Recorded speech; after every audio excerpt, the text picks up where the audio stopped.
Olá, meus queridos amigos, olá, meus irmãos, minhas irmãs. Eu, Padre Joseleudo, trago aqui uma proposta para apresentar para vocês, que é um curso, uma formação em Direito Canônico sobre vários temas. Para quem não sabe, eu sou doutorado, tenho doutorado em Direito Canônico e atuo no Tribunal Eclesiástico de Fortaleza. O Tribunal Eclesiástico ele é regional e ele abrange todas as dioceses do Ceará, e eu atuo lá como advogado e procurador canônico. Então eu quero trazer para vocês este curso aqui online sobre vários temas em direito canônico, e como eu sou muito solicitado em relação à questão do matrimônio, do sacramento do matrimônio, a gente vai começar por isso, pelos aspectos jurídicos do sacramento do matrimônio. A minha proposta são 5 temas, ou melhor, 5 partes, e eu quero dividir essas 5 partes em 5 vídeos, que serão depois publicados no meu YouTube, Padre Joseleudo Queiroz.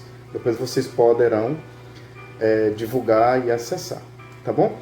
Então eu queria começar com vocês hoje este estudo, espero que ajude.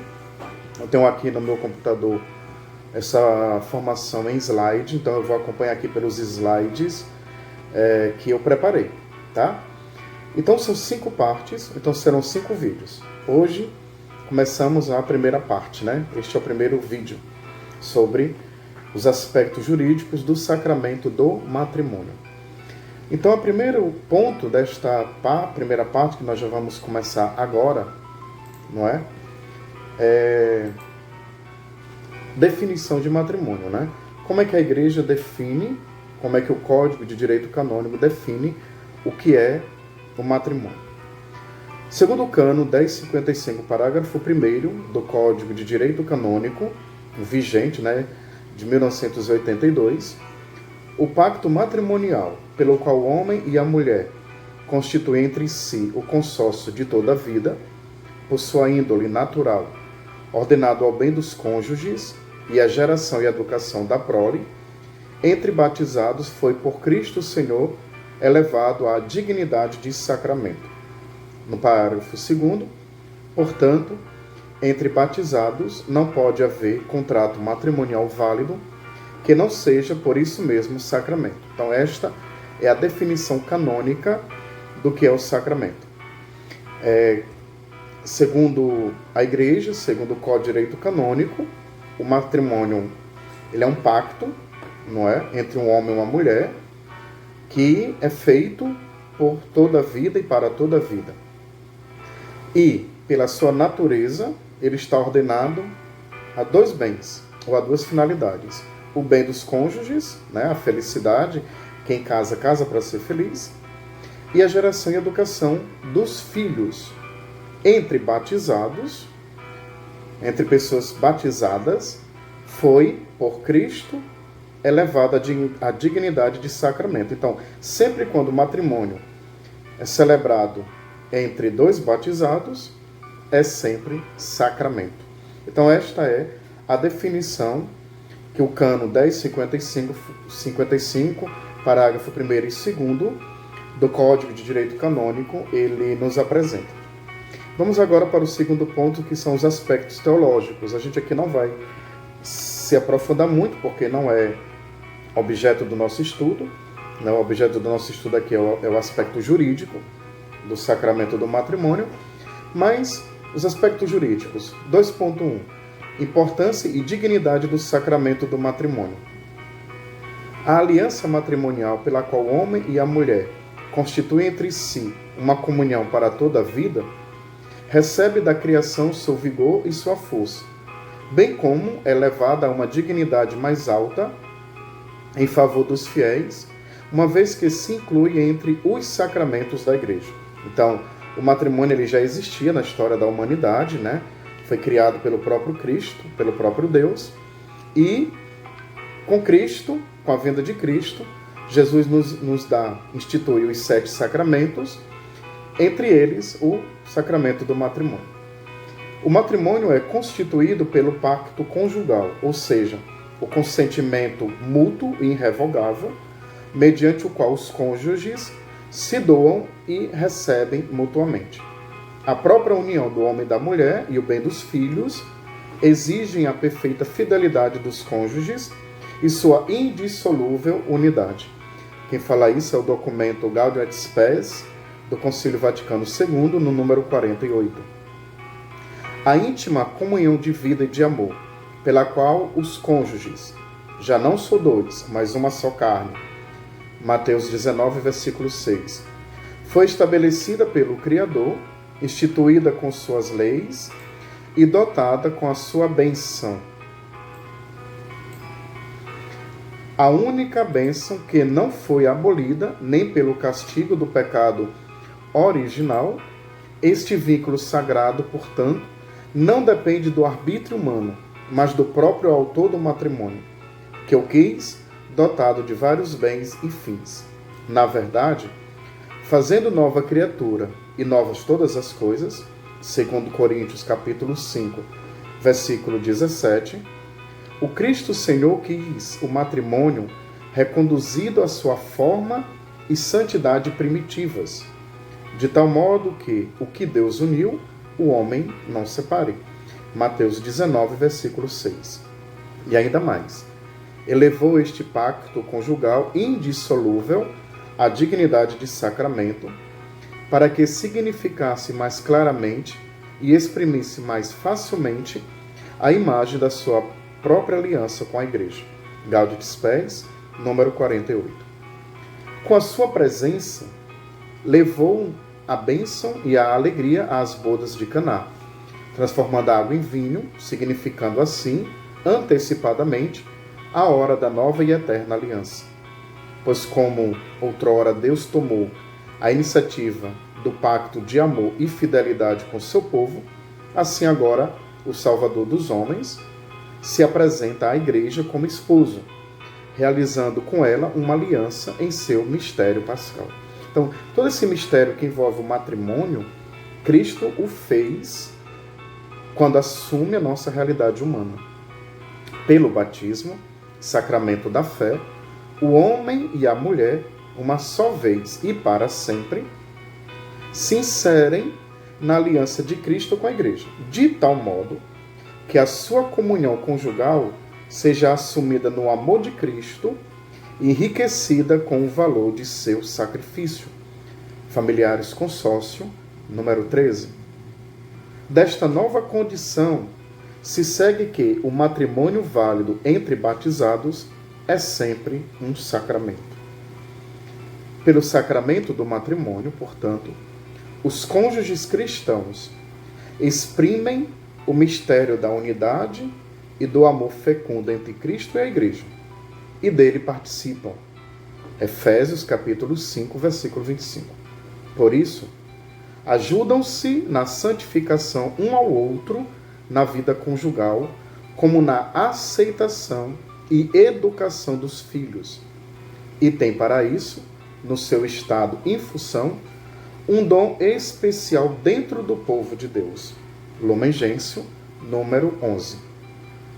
Por este sacramento, o Espírito Santo faz com que, assim como Cristo amou a Igreja e se entregou por ela, Efésios capítulo 5, versículo 25, assim também os cônjuges cristãos, por uma igual dignidade, por uma doação mútua e por um amor inquebrantável, que brota da divina fonte da caridade, se esforcem por viver e alimentar a sua união, de modo que, juntados o humano e o divino, permaneçam fiéis de corpo e alma, na alegria e na tristeza. Gaudium et Spes, números 48 e 50. Afastados totalmente de toda espécie de adultério e divórcio. Gaudium et Spes, números 48 e 50. Então vocês vão vendo aí como a dignidade do sacramento do matrimônio é tão cara à vida da Igreja. O cultivo verdadeiro do amor conjugal e toda a estrutura da vida familiar sem desprezar os outros fins do matrimônio, tendem a dispor os cônjuges cristãos a cooperarem corajosamente com o mesmo Criador e Salvador, que por intermédio deles aumenta e enriquece a sua família. Gaudium et Spes, número 48. Assim, confiados na divina providência e cultivando o espírito de sacrifício, 1 Coríntios capítulo 7, versículo 5, glorificam o Criador e marcham para a perfeição em Cristo, quando exercem a função de procriar com responsabilidade generosa, humana e cristã. Gaudium et Spes, número 50. Então, isso aqui foram os aspectos teológicos do matrimônio. Vamos agora para o terceiro ponto desta primeira parte, os fins do matrimônio. No cano 1055, parágrafo 1º, do Código de Direito Canônico de 1983, lá no início eu falei 82, me perdoe, eu me confundi, de 83, se afirma que a comunidade de toda a vida estabelecida entre os cônjuges com a aliança matrimonial por sua natureza, índole sua naturale, é ordenada para o bem dos cônjuges e para a procriação e educação da prole. O cano 1055, parágrafo 1º, adota a doutrina contida no Concílio Vaticano II, onde se encontra que o matrimônio é dotado por Deus, seu autor, de múltiplos valores e fins institucionais. O concílio, mesmo não querendo propositadamente colocar uma hierarquização entre esses fins, dizendo que são todos de suma importância para a continuidade do gênero humano, para o progresso pessoal e para o destino eterno de cada um dos membros da família, para o bem da própria família e da sociedade, contudo, ao declarar que a própria instituição do matrimônio e o amor conjugal, por sua índole natural, são ordenados à geração e educação da prole, e nisso encontra sua coroação, afirma a importância primordial desse fim, em estreita relação com a mútua ajuda e serviço dos cônjuges, com a íntima união de suas pessoas e das suas atividades. Gaudium et Spes, números 48 e 50. Desse modo, o verdadeiro culto do amor conjugal e toda a estrutura familiar que dele nasce, tendem a esse fim primordial, cooperando os cônjuges com o amor do Criador e do Salvador, sem descuidar dos outros fins do matrimônio, uma vez que este não foi instituído somente para a procriação. Mesmo afirmando essa primordialidade do fim da geração e da educação da prole, dos filhos, pode-se falar de uma coexistência e coessencialidade inseparável com o bem dos cônjuges, pois a comunhão entre eles, em função de um aperfeiçoamento pessoal, não pode deixar de estar na colaboração com Deus para a geração e educação de novas vidas. Humanae Vitae, número 8. Então, esses foram os fins, Este foi o ponto sobre os fins do matrimônio. Nós entramos agora nas propriedades essenciais do matrimônio. No cano 1056 do Código de Direito Canônico, diz o seguinte: as propriedades essenciais do matrimônio são a unidade e a indissolubilidade, as quais, em razão do sacramento, adquirem particular firmeza no matrimônio cristão. As propriedades essenciais do matrimônio, portanto, como instituição querida pelo Criador, são a unidade e a indissolubilidade, que no matrimônio cristão recebem uma estabilidade especial em virtude do sacramento. As leis próprias com que é estruturada a íntima comunidade de vida e de amor conjugal são precisamente a da unidade, que exclui a poligamia e a poliandria, e a da indissolubilidade, que exclui qualquer forma de divórcio, isto é, a dissolução de um matrimônio validamente contraído e consumado durante a vida de ambos os cônjuges. Tanto a unidade como a indissolubilidade são propriedades do matrimônio por direito natural, pelo que o vínculo sagrado, que vigora entre os cônjuges, em vista de seu próprio bem, do bem da prole e do bem da sociedade, não depende do arbítrio do homem, isto é, não depende apenas do arbítrio dos cônjuges, mas tampouco do arbítrio de qualquer autoridade humana, civil ou eclesiástica. De fato, a própria união íntima dos cônjuges, como doação mútua de duas pessoas e do bem dos filhos, exigem a fidelidade plena e a unidade indissolúvel. Uma vez que o amor conjugal é vontade de doação de pessoas e não simplesmente de coisas ou de atividades, ele não pode deixar de ser sancionado por um empenho de fidelidade e de perpetuidade. Assim, a igual dignidade pessoal entre o homem e a mulher não pode exprimir-se senão no matrimônio único. Gaudium Spes, números 49 e 50. No matrimônio cristão, portanto, a unidade e a indissolubilidade obtêm uma peculiar estabilidade, porque são reforçadas pelo sacramento. Cristo opera, em especial, Cristo opera uma espécie de consagração dos cônjuges para que eles possam se amar fielmente para sempre, com mútua dedicação, e assim alcançar cada vez mais sua perfeição e santificação. Trata-se de propriedades essenciais porque, embora não sejam a própria essência do matrimônio, contudo, dão o seu modo de ser. A essência do matrimônio é o amor conjugal, como um ato irrevogável da livre vontade de mútua doação e aceitação dos esposos em relação aos atos próprios da vida conjugal, que é juridicamente expresso com o consentimento matrimonial, que constitui a aliança. O modo de ser do matrimônio é dado pelo fato que este amor é exclusivo e perene. Portanto, trata-se de propriedades que derivam necessariamente da própria essência do matrimônio. Pelo que, se o momento do consentimento é positivamente excluída, ainda que seja uma só delas, o matrimônio não acontece, porque de fato é excluído o amor conjugal que o constitui. Ok? Nós vamos agora, então, para o quinto e último ponto desta primeira parte: os valores do matrimônio. A Gaudium et Spes, no número 48, fala de maneira genérica de múltiplos valores com que Deus dotou o matrimônio. A doutrina considera 3 valores no matrimônio: o valor da prole, bonum prolis, o valor da fidelidade, bonum fidei, e o valor do sacramento e da indissolubilidade, bonum sacramenti.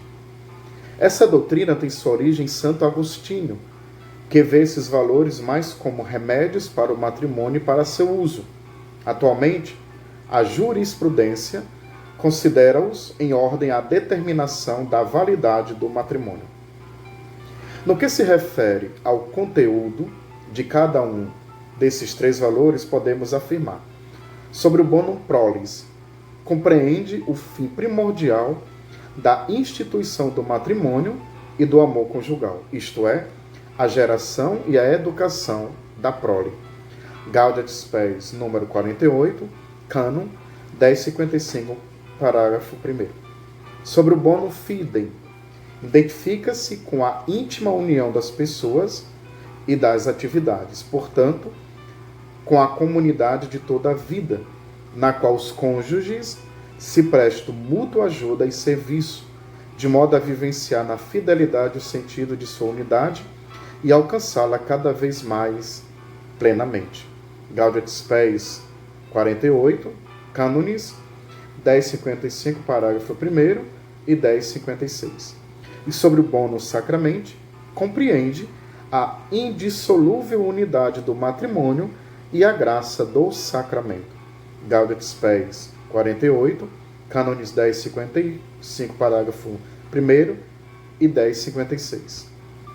Então assim a gente conclui este primeiro vídeo e esta primeira parte deste nosso curso em Direito Canônico, começando este curso com o tema Aspectos Jurídicos do Sacramento do Matrimônio. Veremos,